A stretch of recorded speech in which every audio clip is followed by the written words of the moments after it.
आदि Sharma exercise 5.4 question number 30। तो question number 30 क्या बोल रहा है, find the number of natural number between 101 and 999 which are divisible by both 2 and 5। Question बहुत इंपॉर्टेंट है, ठीक है ना। यहाँ पर इस टर्म को याद कर लीजिएगा, बोथ बोल रहा है, ठीक है ना। ऐसे हम लोग को नहीं निकालना है सेपरेट कि 2 से निकालिए सर, 2 से डिवाइड हो रहा है कितना नंबर, 5 से कितना डिवाइड हो रहा है, वैसे काम मत करना है क्योंकि यहाँ पर बोथ दिया हुआ, ठीक है ना। तो 2 और 5 का एलसीएम ले लीजिए, तो 2 और 5 का एलसीएम कितना होगा 10। तो 10 का मल्टीपल ढूंढिए, यानी 101 और 999 के बीच में 10 का मल्टीपल ढूंढिए, ठीक है ना। इससे पहले हम लोग क्वेश्चंस कर चुके हैं, मल्टीपल ढूंढिए। तो पहले सर हमारे पास इनिशियल जो वैल्यू है 101 है, ठीक है, और जो फाइनल वैल्यू है सर 999 है। तो 10 का मल्टीपल ढूंढिए, तो पहले इसको 10 से डिवाइड करिए सर, 10 से डिवाइड करिए 101 को, ठीक है ना। कितना होगा 10 1 10, कैंसिल आउट हो जाएगा, तो कितना हो जाएगा ये आपका 10, ठीक है ना। अब क्या बोले थे, पहला टर्म कैलकुलेट करना हो तो डिवाइजर में से रिमाइंडर को सब्ट्रैक्ट करिए और जो वैल्यू बच कर आएगा उसको आप डिविडेंड में ऐड कर दीजिए। तो 10 में से 1 जाएगा, कितना होगा सर, 10 में से 1 जाएगा तो कितना होगा, ये आपके पास 9 होगा, और 9 में 101 को ऐड कर दीजिए, कितना होगा 110।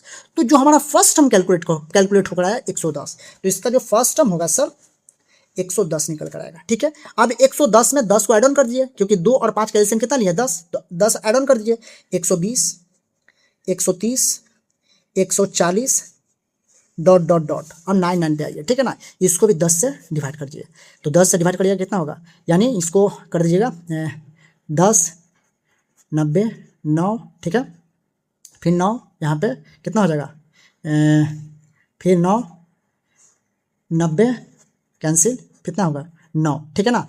तो ये आपका कितना आया, ये आया।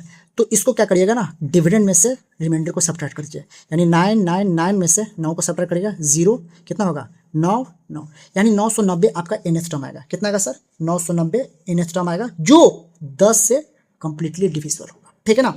अब यहाँ से हम लोग फाइंड कर लेते हैं, यानी सर यहाँ पे लेट कर लेते हैं, let the first term of an AP को ए ले लिए, और ए क्या है सर 110, कॉमन डिफरेंस क्या होगा सर 120 में से 110 को सब्ट्रैक्ट कर लीजिएगा, तो आपके पास 10 निकल कर आएगा, ए और डी निकल गया। और nth टर्म क्या होगा सर, nth टर्म 990।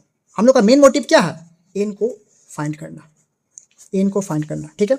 अब लगा दीजिए formula, we know that a n equals to a plus n minus 1 into d, ठीक है। अब ए का वैल्यू क्या है सर, ए का वैल्यू हमारे पास है sir 110 plus n minus 1 into d का वैल्यू क्या है सर, डी का वैल्यू है 10, और एन टर्म का वैल्यू कितना है, एन टर्म 990। तो 110 10n माइनस 10 इक्वल टू 990 है, 990, ठीक है। तो यहाँ पे कितना हो जाएगा 100 हो जाएगा, फिर कितना हो जाएगा 10n इक्वल टू 990, 10 कॉमन ले लीजिए, तो यहाँ बच गया 10 plus n equal to 990, 1 cancel out हो जाएगा, तो n इक्वल टू 10 उधर कर लीजिए, 9 माइनस 10, तो n का वैल्यू क्या होगा सर, n का वैल्यू आपके पास क्या होगा, n का वैल्यू आपके पास 89 होगा। n का वैल्यू क्या होगा सर, 99 में से 10 गया 89 होगा, ठीक है।